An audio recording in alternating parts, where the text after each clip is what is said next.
Hey everybody, I'm Alfred, and I'd like to talk about the video that went viral and has been taken down, by its creator on TikTok, who is actually a teacher, who is basically suggesting that telling dark-skinned kids to behave, when you tell African American or kids of African descent, when you tell them to behave, when you tell them to, sit down and listen in class, for them to behave properly, that is from white culture. So it is racist, that white supremacy is putting white culture at the center of everything, or something of that crazy sort. You see, it goes without saying, this woke crowd, these Antifa types, these leftist types, they are the most racist people in the world. So now you are saying that for an African American to behave himself in a classroom, that is part of white culture. That is impossible. It is not part of African Americans to behave properly. So you should allow African Americans run amok. Teachers should allow, if the kid is African American, he should be allowed to run amok in a classroom. Yes, the white kids, because it is part of their culture. According to this teacher, they should sit down, behave, and listen. So at the end of the day, who is going to get the higher grades? At the end of the day, who is going to be a vital part of society? At the end of the day, who is going to be the dropouts? Who is not going to be able to contribute to society in a meaningful way? It is obviously the kid who has been told that you don't have to behave, that it is not part of your culture for you to behave. This is really not surprising. But you see, these things started with them taking God out of school. This is how it started. They started with taking God out of school, to teaching that there is no God. And, there was a merging of the academia with the atheist ideology. Oh, you have to have a secular mindset. We need a secular society. Secular humanism started overtaking the schools. So that is what professors were teaching. Now look at where things have progressed to. This thing starts somewhere. It started, we have gone way back, from the days of, taking prayer out of schools. Keep in mind that in this woke society, Muslims are allowed to pray in schools, but Christians can't.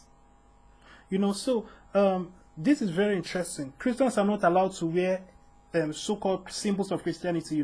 Christian wear a cross. A teacher wears a cross. That is an issue.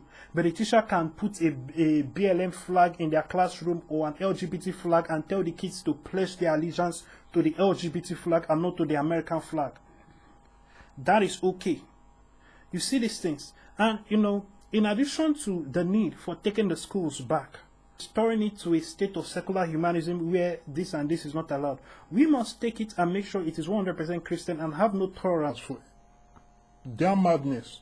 Because leaving that liberal state of let a school be a neutral ground is what creates situations like this.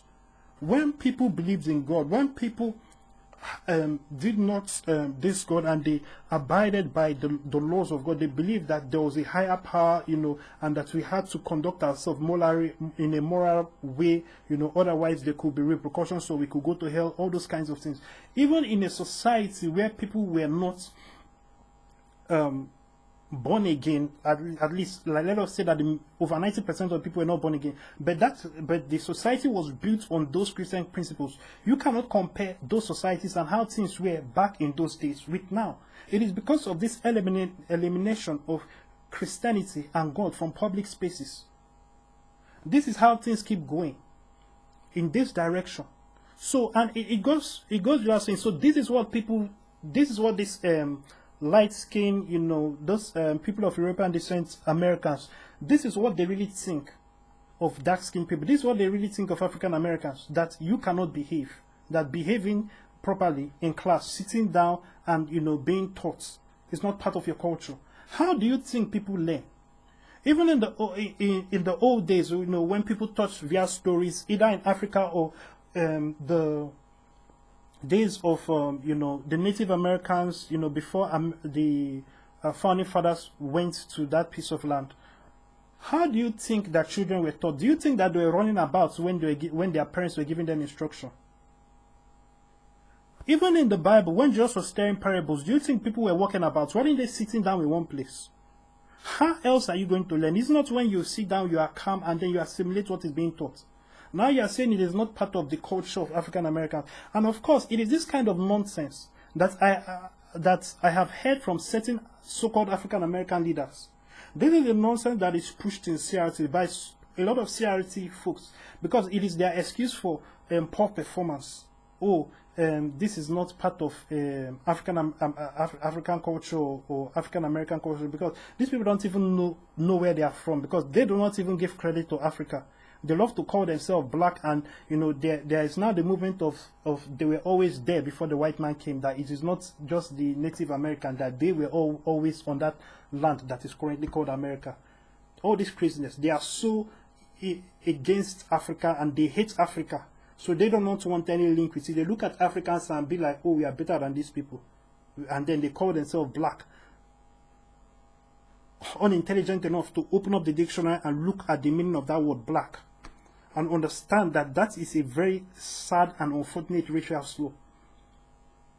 Black means darkness. It means unwanted. It means undesired. It means that which does not have light. That is the meaning of black. All the negative things, so many negative things. There is nothing that darkness represents that is not represented in that word, black. And that is what you have chosen to make your identity and that you are proud of. Shame on you. In any case, for more, check out Alfredo's VIP. God bless you.